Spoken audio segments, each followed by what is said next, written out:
Please welcome Graham Loveluck-Edwards.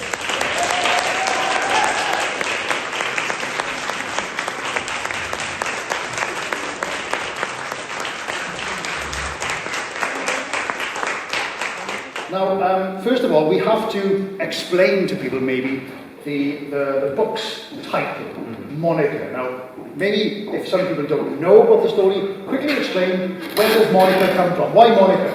Okay, so the book is based on a real history. It is. Oh God, that's a very squeaky chair. Good chair. Yeah, excuse me, Vicar. Yeah, the book is based on a real lived history. And growing up, I used to hear my mother and my mother's family were great storytellers, and I used to hear a lot of stories about what life was like for them during the war, because they're quite a unique sort of environment that they lived in. They were Polish immigrants. They were living in France. France was under German occupation. The menfolk of the family had all gone to fight at the wall with the Polish Free Army. So there's quite a distinct brand to the life as it was. So I wanted to write the book to capture really all of those stories, and also the history behind the stories, because it's not a particularly well-known history. And it affected a lot of people. I've met people since writing the book who've come up and said, oh, my family had exactly the same journey, except ours started in Czechoslovakia and stuff like that. So it is quite, it's surprising how many people out there have experienced this. The reason I chose Monica is because there are some things in the book that aren't necessarily that savoury, so I changed everybody's name. What do you say savoury? Well, it's a difficult time, and during the war you do what you have to do to make ends meet. So one member of the family. We'll talk about it. But the thing about Monica is, much like my mother's name, it's a name that you can say in different ways according to where you are. So at home, my mother's real name was Jean Loveluck-Edwards, and if you Cowbridge people here may remember the L-Dress agency that used to be above Lloyd's the chemist. That was my mum. That was Jeanne. And if you're from Bridgend, you might have known Sasha Boutiques in the 70s. Yes. Again, that was my mum. So her history is Monica's history. They're interwoven. But the reason I chose, when I changed my mother's name, the reason I chose Monica is because my mother was known by different names to different people. So at home, she was Jascha, which is the Polish. Then when she went to school in France, she was Jeanne, the French equivalent. And then when she came here, she was Jan, which was how the Jeanne became anglicised. And you get a very similar thing with Monica, because it's Monia in Polish, Monique in French, and Monica when you anglicise it. And one of the things that comes out in the book is how, certainly in the earlier 20th century, when people migrated to new countries, they would change their name to try and fit in more. And I'm still in contact with all of my French family, I say French family, of Polish origin. But a lot of them have changed their names. There's one division of the family that are known as the Privis family, because Privis sounds a bit more French than Przemysl, which was the original Polish name. And it was quite common that people would do that as a way of trying to sort of blend into their new surroundings. Of course, it does come as a shock, because nobody told my mother that her name may be Jascha in the house, but when she gets to school, it's going to be Jeanne. So she had that, as if your first day in school is not, stressful enough. When they're calling out Jeanne, everyone's looking out, who's this Jeanne? It's me. You said a bit on that on Monday. It's going to be it would have been her 85th birthday on Monday. Birthday. Yeah. So now I was telling you, ladies and gentlemen, about the other books, and I'm sure some of them have read some of the books. I certainly have. They're really interesting about the local area and the knowledge you have about the ghosts of the characters and the pirates is fantastic, and I've learned so much. But this is an obvious departure, isn't it, really, from those, certainly from the subject matter. So why decide to write this? Why not stick to something that you knew about? Well, this was actually the first book I wrote. And I was very nervous about publishing it for several different reasons. First of all, It's personal. It's my family history, and it lays bare, as I say, not everything in it savoury. There's lots of things in there that you may not feel overly proud of. It's also, when you've got some skin in the game, you want to do it justice, and also because my natural bent is towards sort of academic history, you also want to make sure you're impartial. And it's difficult to do that when it's your own family, when you've only ever heard one version. So I finished this book about 5 years ago, and I kept going back to it, and I kept trying to find different ways of making it work and making sure that it was more than just a book about history. It was more than just my mother's memoirs. That it worked on a much bigger plane, because the stories are absolutely wonderful, and that's where the connection is with the other books. So one side sort of got a bit of success with the Legends books, and my name was out there. I felt more confident releasing it. But where the strand of DNA is in the stories. This is a social history, and in telling a social history, you're just basically talking about events that occurred to a person throughout a period, a point in time. But some of the stories are just mind-blowing. It's as if it's a novel. It's as if these things are made up because of what an extraordinary period in history we're talking about here. So I would stand some of the stories in this book against some of the pirate stories that you're more familiar with any day of the week, because it was just a remarkable point.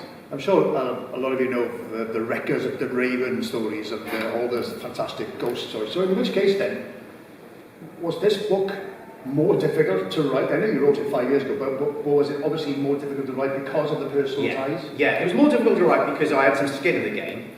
And also, it's not a standard history book. So a standard history book would really move in a straight line through a chronology, and it would be more sort of stepping back from events to catalogue them as they proceeded. This is a personal story, and yes, there is loads of historical context in it. So, the set of circumstances that resulted in the family leaving Poland and going to France in the first place, the set of circumstances that resulted in some of the family going off to fight in Italy, how they ended up in D-Day, how they ended up in Caerphilly, Pontypridd. There's quite a unique set of circumstances that led to all of those things, and the story just needed to be told. There are just too many things within it that were just too important not to get out there. Can I ask you first of all, Hans, who has actually read the book? 1, 2, 3, not many. Okay, fine. So in which case then, I don't believe half the stories you say about pirates. Yes, to be fair, I'm not very sorry. They're wonderful stories, but I don't believe half them. So how much of this book is actually true? Everything that is in the book has happened. I've had to tweak some things. So the family in the book are a massive family. The real family are bigger again. So I had to chop out two brothers because there were just too many. And I didn't know much about the two brothers that I chopped out, although I only found out last week that one of them was incarcerated in a prisoner of war camp in Switzerland. We have the documents to prove it. And I didn't know. It's a neutral country. I had no idea there were prisoners of war held in Switzerland. But yeah, so they're not in the book, but doesn't mean to say they're any less interesting. So I've changed people's names because I've got surviving relatives. I don't want people to be embarrassed by some of the revelations that are in this. And some of the makeup was a bit of a surprise to some of them as well. So what is not true? What is not true is nobody in this book has their real name. Everybody has got a new name. I've unceremoniously disposed of two uncles, sorry. And some of the timelines I had to kind of put in my interpretation of what pulled events together, because I wasn't 100% certain. So, for example, and there are some things, there are quite a few members of the family who have just come. I spent 2 weeks in France, funny enough, just 2 weeks ago. I went over to watch the Australia game, because I've got family who live in Lyon, so it was an opportunity I couldn't turn down. And the chap I was staying with is absolutely passionate about family history and has captured loads of documents and bits and pieces, some of which appear in the book. And he was able to give me lots of information to fill in gaps, because one of the things I wasn't sure about was I always thought that my family came here immediately after the war. But it turns out there was a 3-year hiatus that I knew nothing about. And that 3-year hiatus I had to ask about. And it turns out that my grandfather was going through some real terrible stuff, having to deal with City Street at war and the atrocities of war that he witnessed and how he dealt with it, and alcoholism and things like that. And no one had ever told me about any of this stuff. So I only found these things out just through saying, well, why is there a 3-year gap between this document and the end of the war? And things like that came to light as well. So we've talked about the Legends books, and there's how many? Three Legends books? Well, there's two books which are Legend and Folklore of Bridgend and Vale, right. And there's one which is about the pub. So this is book 4. And there's obviously a lot of research gone into them. And as I said, I learned a lot about the place names and why things are called as they are. But I would imagine that the research for this was another league again. Yeah. Well, particularly because families have got their own versions of events, haven't they? Every family's got its own narrative, and everybody's got their own, oh, this is what happened.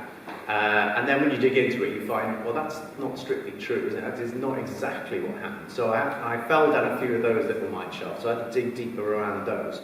For example, an uncle who appears quite prominently in the storyline had always told me blind that he was at D-Day, and it turns out absolute nonsense, wasn't there at all. So I had to revise a lot of that. I mean, he put in a good shift, but he wasn't at D-Day. But he'd always told me he was. So I had to be careful of things like that. That required quite a lot of research. Also the timelines, like I said, I'd always assumed they came straight after the war. It was only down to watching the timelines that I realised that wasn't the case. So it was a lot of research in all sorts of peculiar ways, and I had a lot of help from things like the Sikorsky Institute. They provided me with a lot of information. Also, because the Polish army was, strictly speaking, part of the British army during the Second World War, then a lot of records are held by the British army of Polish service personnel. So they were very helpful as well. And is most of this online these days? Gone are the days of going to the library and going for microfiche and that kind of thing? Well, you say that.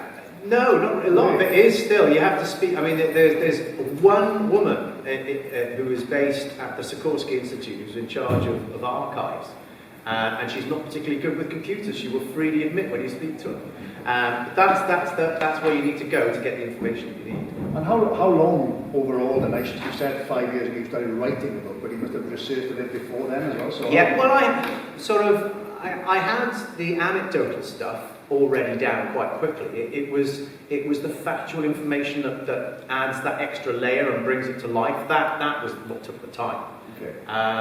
Things like what happened at Monte Cassino, how did they end up at Monte Cassino, why was it such a massacre on the scale that it was. So all of that didn't come from family anecdotes, that had to come from proper background research. So throughout the next hour then we'll hear you reading some passages from the book, but give us an idea first of all of the book's themes. I think there are so many themes in this book, it's hard to know where to begin really, but give us a flavour, if you like, of what the themes of the book are. Well, the obvious ones that you know you're going to find is this is a book set in the Second World War, so one of the big themes is going to be life during occupation or life at war, because some of the diaries of my grandfather who served, those are some medals over there, who served with the Polish Free Army. A lot of his stories are captured in here. So one obvious theme is war.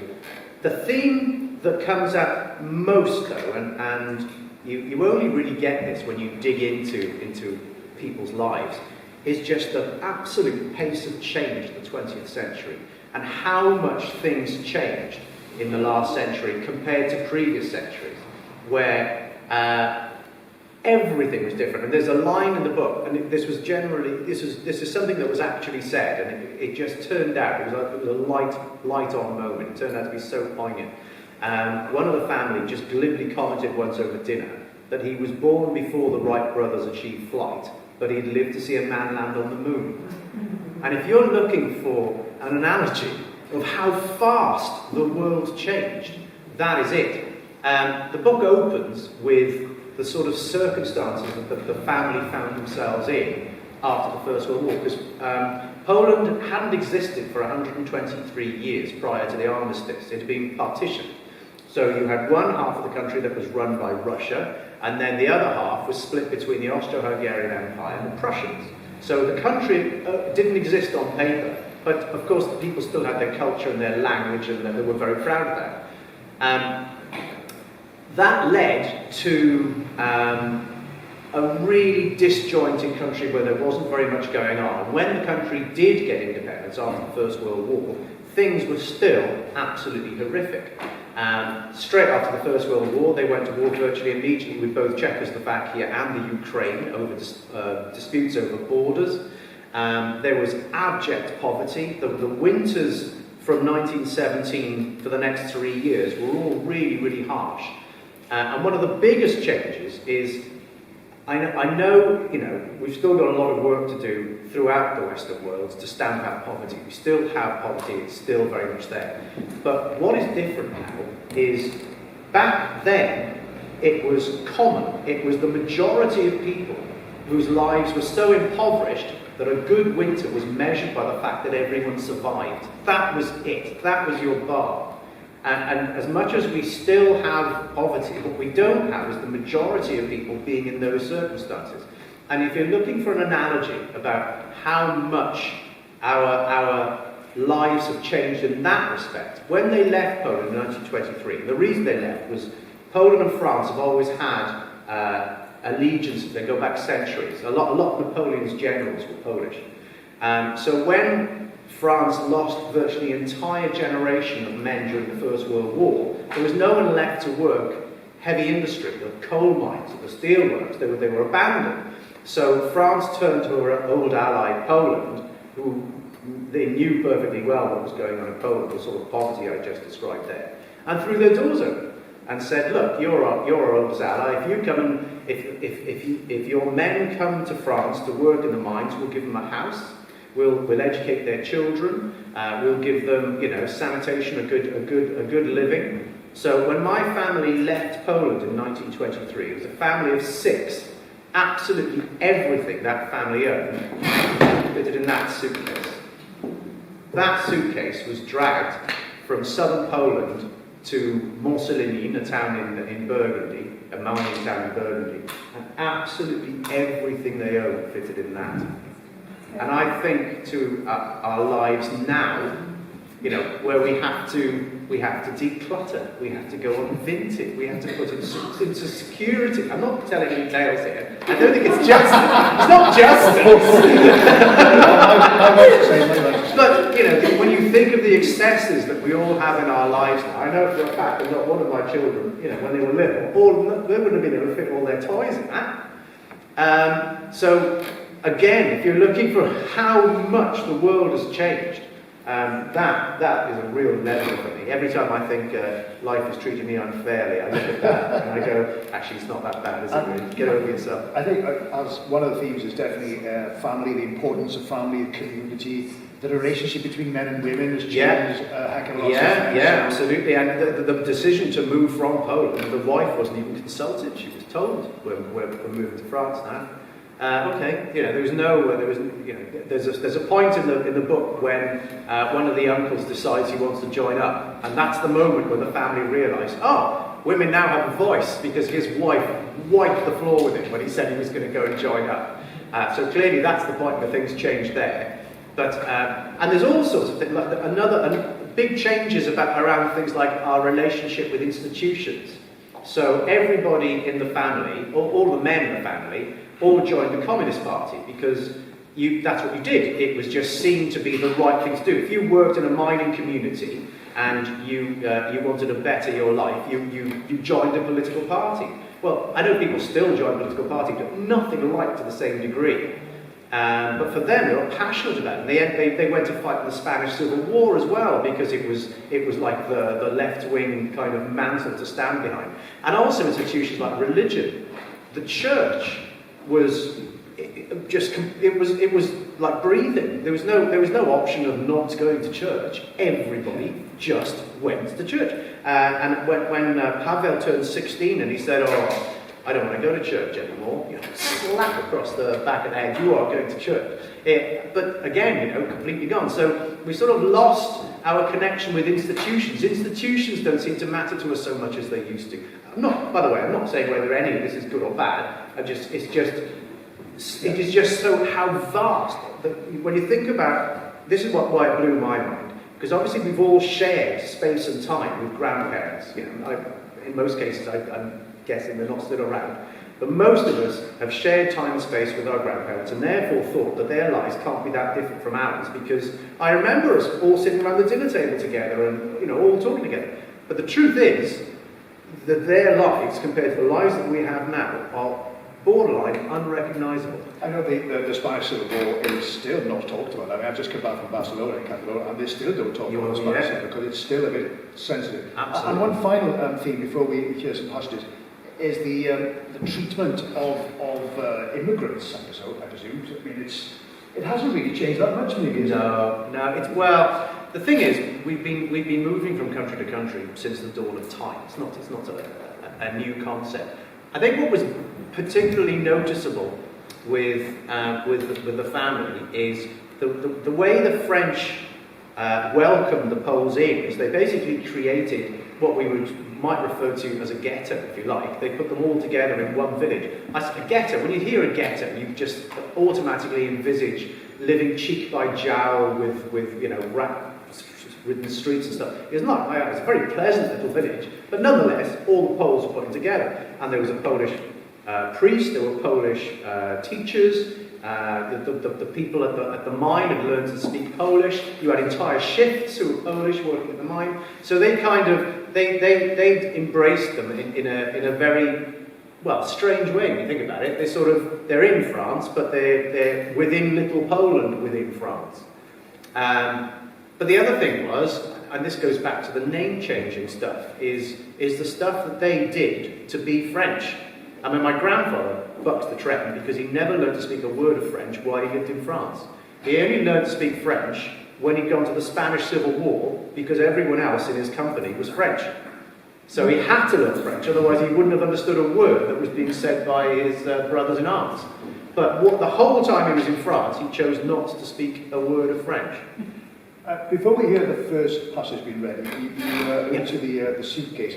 You explained about the suitcase. Can you quickly explain about the medals and the banjo? Yeah, well, one of the themes in the book is both my grandfather and one of my uncles got out of France. My grandfather, he got evacuated to Dunkirk. He was actually in the French army at the time. He didn't even know there was a Polish Free Army. So he was in the French army, got evacuated to Dunkirk, arriving in this country, discovered that General Sikorski had his own Polish Free Army and swapped camps.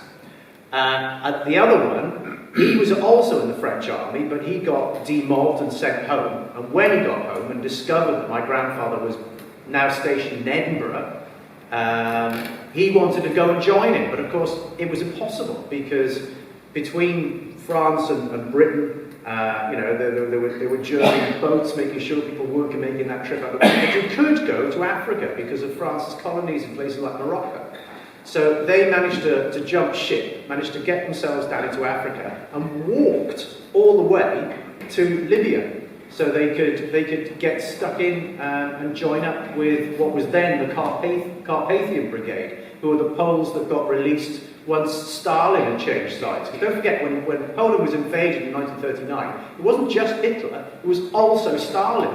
They were allies at the time. It was only a couple of years later that Hitler decided to attack Stalin, and that's when Stalin changed sides. So initially there were countless Polish prisoners of war in Siberia and places like that, who got subsequently released due to not the demands, is probably pushing it, the requests of Churchill as a result of Sikorski's influence, to release all these soldiers, because we were, as a British, we weren't doing particularly well. You nearly got there, but you didn't explain the relevance of the banjo. Oh, yeah, sorry.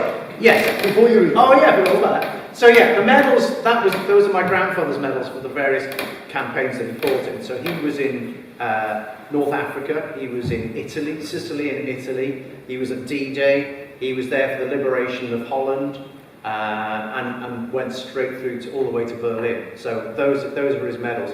It's quite interesting that when, at the end of Monte Cassino, the English king came, because as I said, they were part of the British Army, came to recognise the Poles for their contribution. He was part of the Guard of Honour, which would have been a massive honour to anybody else except this committed communist. But the banjo he took everywhere with him, throughout the whole of the war. There's always, wherever you see a picture of my grandfather, and there's one of the book, he's always got that banjo with him, and we believe that the strings, in the days when it had strings, was plucked inside the walls of the abbey at Monte Cassino after it had been taken by the Polish army.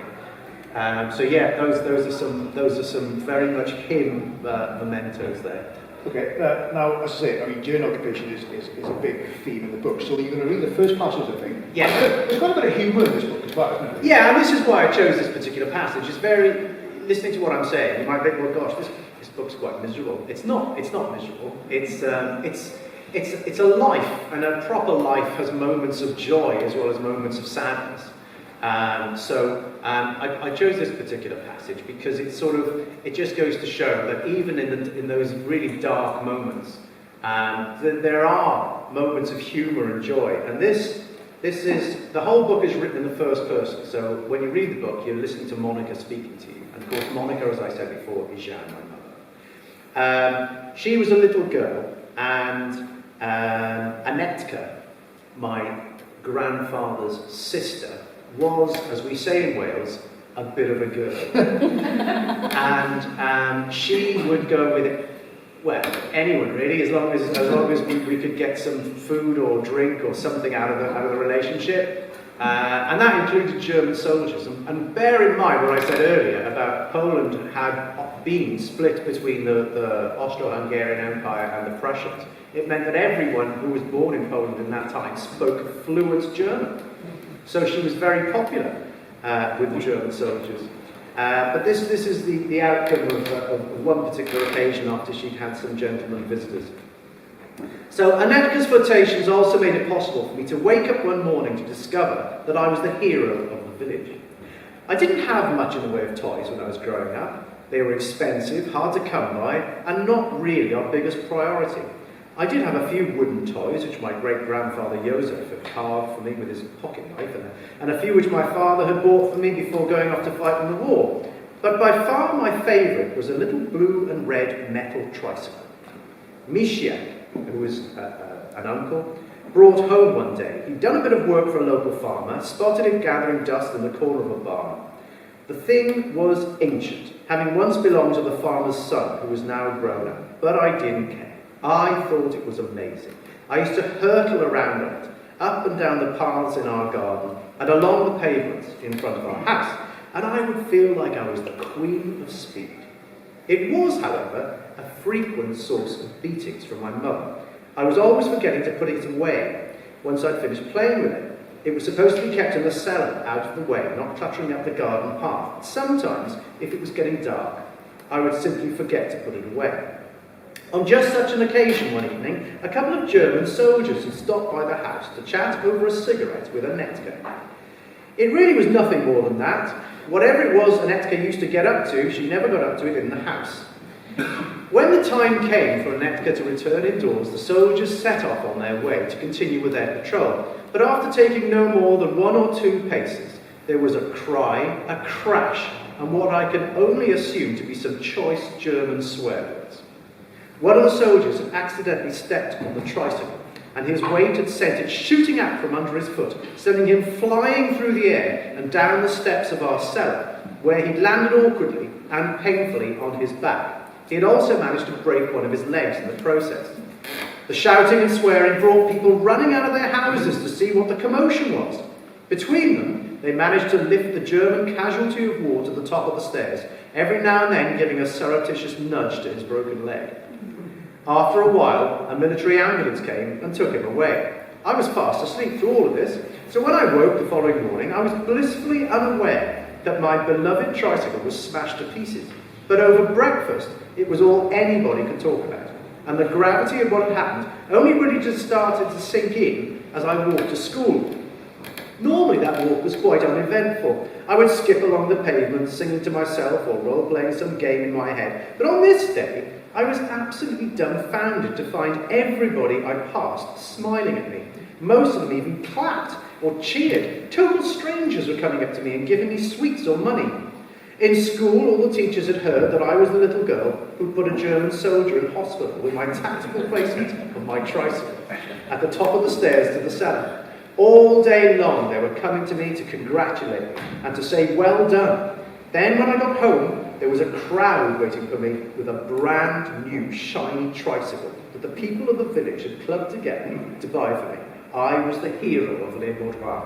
A lot of applause, I think.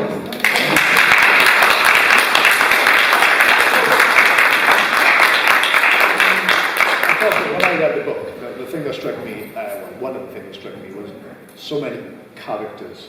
Now, you've talked about the bit of a girl, but there was a bit of a man about town, wasn't there? That was my grandfather.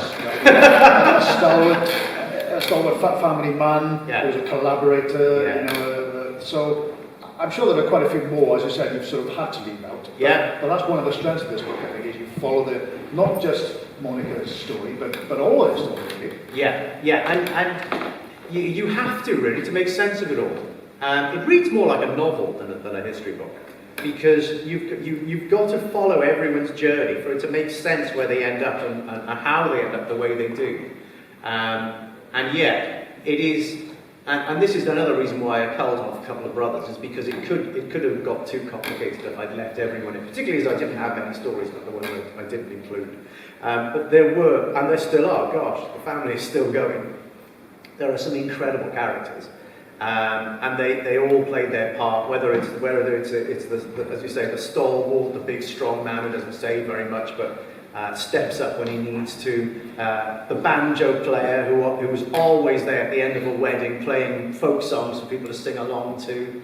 Then there's the quiet little intellectual one who became an electrician and basically kept the family going through the war by doing jobs as a barter, you know, do this job, then you give me whatever food you've got. And of course the grandmother, who was just absolutely full of guilt because she'd had her first child out of wedlock and felt for the rest of her life that everything that ever happened to her was God's punishment for that, and how she lived and breathed. You know, if she could have gone to mass 4 times a day, every single day, she absolutely wouldn't have done. She just, you know. So you've got these real clear characters, and they all play a big part in carrying the story forward. But if it hadn't been for them, there wouldn't have been a book to write. They really were larger than life, all of them, an incredible bunch of people. And if your mother was celebrating 85 next... Well, it would have been Monday, yeah, it's coming Monday, yeah.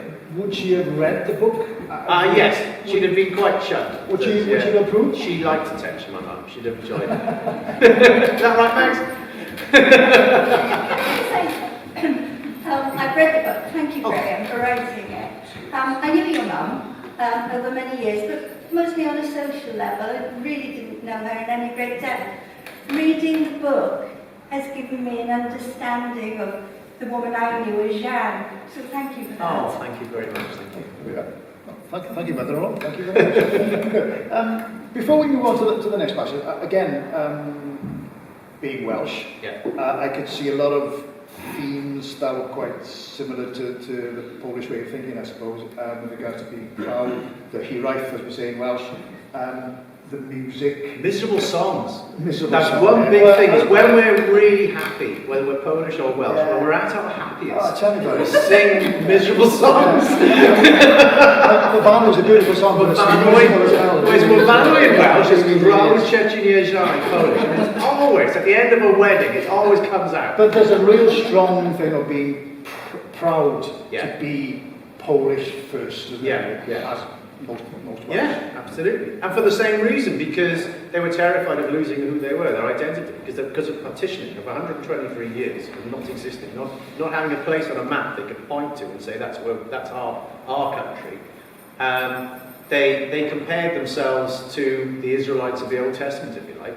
And I know that's been a theme in Wales as well, where recently the Welsh identity has been very forthcoming, but it wasn't always like that. Back in the days, where we've got Iolo Morgannwg to thank for a lot of things that he kind of did to reinstigate that sense of identity. But for a long time, we were made to feel quite embarrassed about being Welsh. So. I always see you as the modern day version of Iolo Morgannwg. Thank you very much. I would wear that mantle with pride. Half the things she said weren't true anyway. So that was good too. We talked about characters. Now Stefan.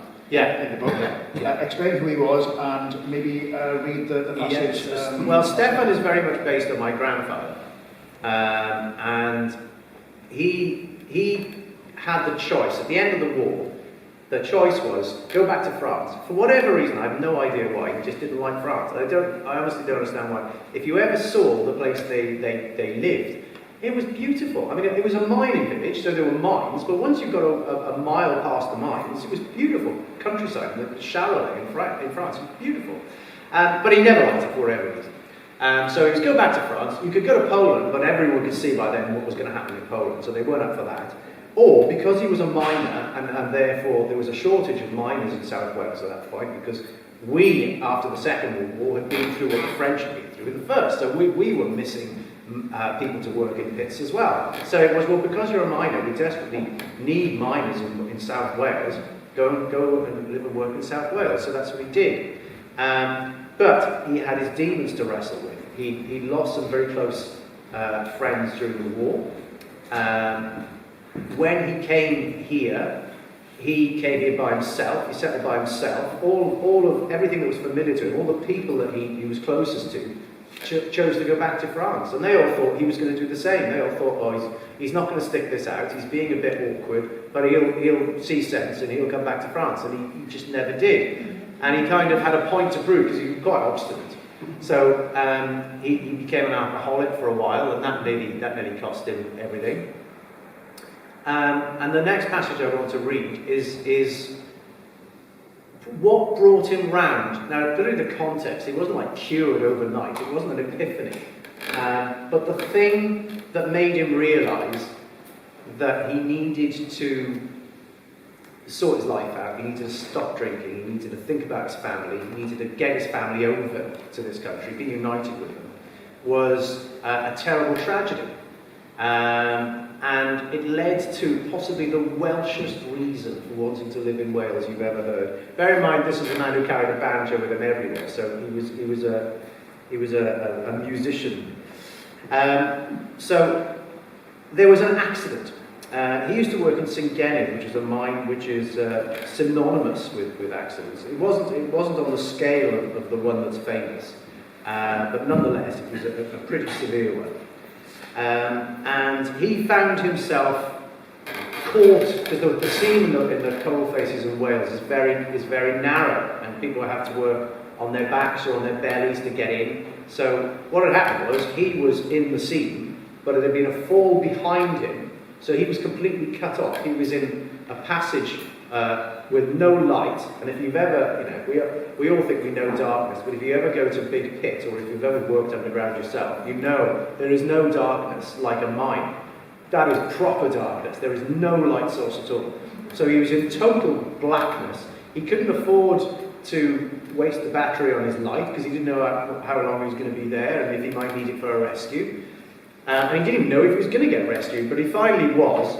And once he survived, people started to talk about it. Once they pulled him out, the opening words of his discoverers was, "Oh, you lucky bastard," as they found him and pulled him out. So people began talking about him. So people began to recognise who he was. But this was the outcome of it.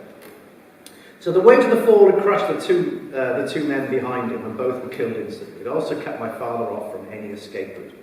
When the rescue party came, they worked through the area of collapsed rock and coal and moved out the mangled corpses of the two unlucky ones who'd been crushed. They then reached the small recess beyond where my father had been trapped. He could hear them chipping away and started calling out. Sorry, I'm going to skip a bit of this because I just summarised it in what I said a minute ago. A week or so later, the funeral of the two men was held, and my father went along to pay his respects. He was so moved by the singing in the chapel that I think it's fair to say it changed his life. He was, after all, a musician himself. He'd never heard anything like the sound of a Welsh chapel, so full of miners that they were standing room only. They were all singing on top of their voices, every single voice, perfect pitch. Hymns like Aberystwyth and Llêr were belted out at full tilt with 4-part harmonies. It was an awesome sound. Enough to make the hairs on the back of anyone's neck stand up, and given my father's fragile state of mind, it made him weep like a baby. There was no shame in weeping. He was at a funeral, and it made him look more human, more in touch with the community and his work colleagues, more like one of the boys. It earned him a lot of respect. After that, people would go out of their way to talk to him and help him out. A colleague he'd barely spoken to, and all the time he'd been in the pit, came over one morning. "I heard you're looking for a place to live. If you're interested, me and the wife have got a spare room. We're looking for lodgers. It's empty now and it's yours if you're interested." My father took him up on the offer, and as this man was also the choir master of the colliery male voice choir, he decided to join the choir as well. His pronunciation of Welsh words was pretty suspect, but he could read music, hold a note, and harmonise. He was also welcomed with open arms. Another epiphany struck my father at the funeral. As the bodies were being interred to their graves, one of the men had a wife and young daughter. And when my father saw their outpouring of grief, it got him thinking about his responsibilities. Now, I'm not saying this event cured him overnight, that he went to this funeral an alcoholic and left a pillar of society. Mentally, he was still messed up, and he was still drinking. However, it caused a big enough change in him to make him realise that he had a good life to live if only he chose to embrace it.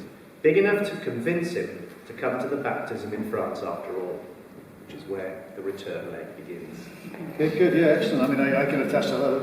There's nothing like a male voice choir, as some of us know, so good. So, I don't want to give too much away now until we're coming towards the end now, but towards the end of your book, you've included, not too much really, by the time they moved to Wales. Now, they went to Abercynon, is that right?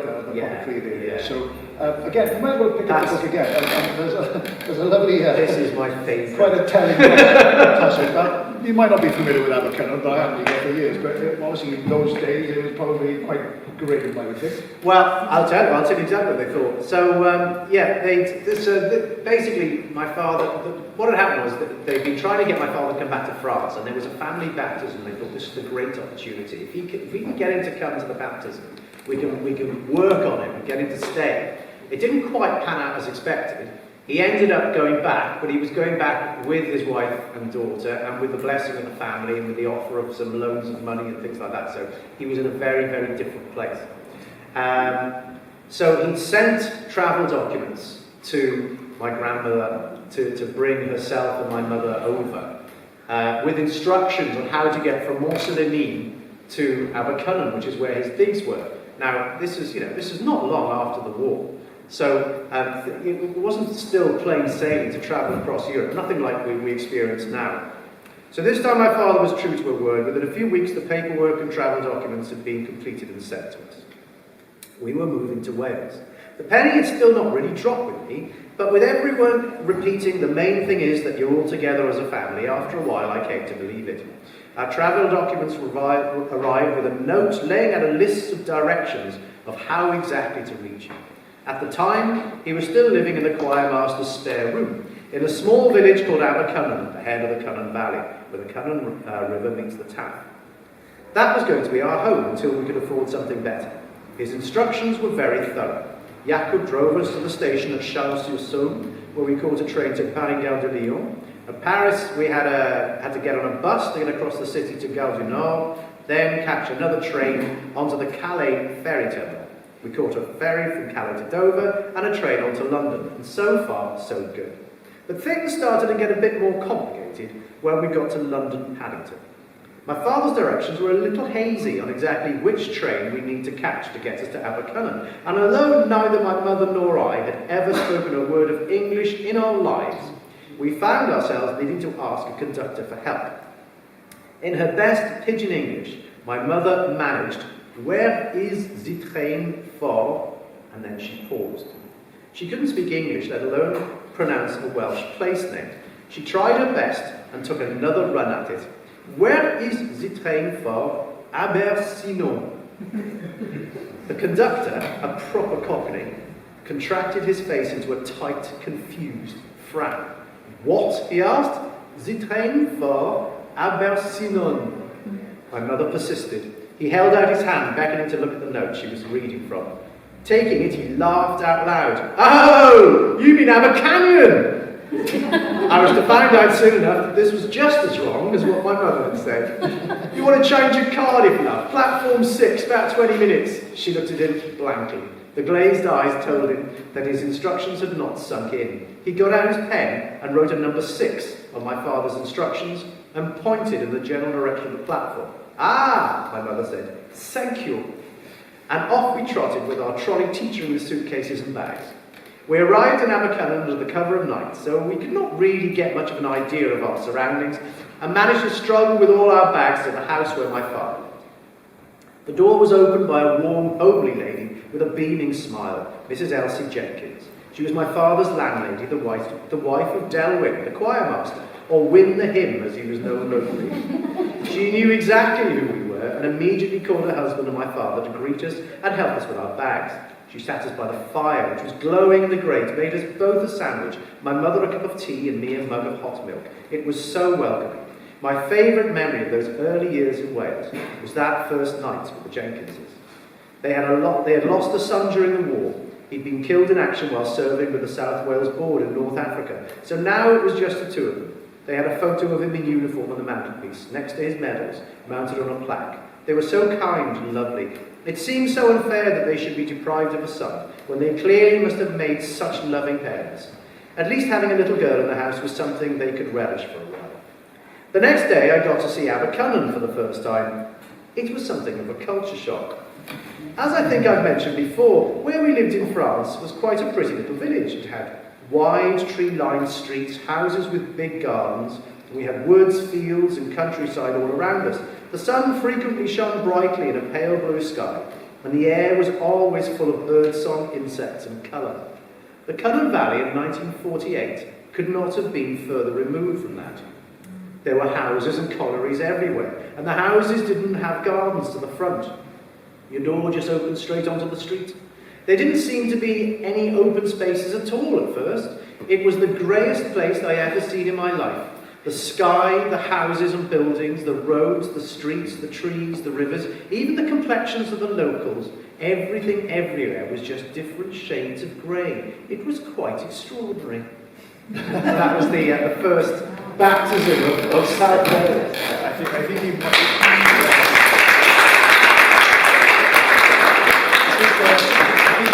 that some people still can't say Abercynon, so like Donegal and Betsy Coyne. So, I mean, you stopped then to come to an end. You stopped the book at a certain time in Monica's life, isn't it? Is there another book? Where does the story go from there? Is there more? There's not a plan for the book, no. There's not a plan? Because the period that I covered, there are so many remarkable stories. There is nothing else that's happened since that could compare. I mean, there's a life, and there's always different angles to a life, but that was a unique window, that particular moment, and I don't think I could do it justice if I did another one or continued the story. And has it, in general, been a cathartic experience? Did you enjoy the experience of writing this book? And it's very different, as I say, from the legends. Yeah, it has. I've absolutely loved it, I'll be honest with you. And it's kind of given me an opportunity to get a lot of things down that otherwise would just disappear, because no one else knows these stories. You know, I do, and a couple of people in France know them, but they're not commonly known. So it just had to be done, and I just found it really. And I wrote it not long after she passed away as well. So it was also, from that point of view, a sort of counselling experience, to get it down when it was all relatively fresh. Okay. Well, I thoroughly enjoyed it. I read it nearly in one go. I know Max has read most of it as well. So, Graham, for now, thank you very, very much. Thank you very much. Thank you.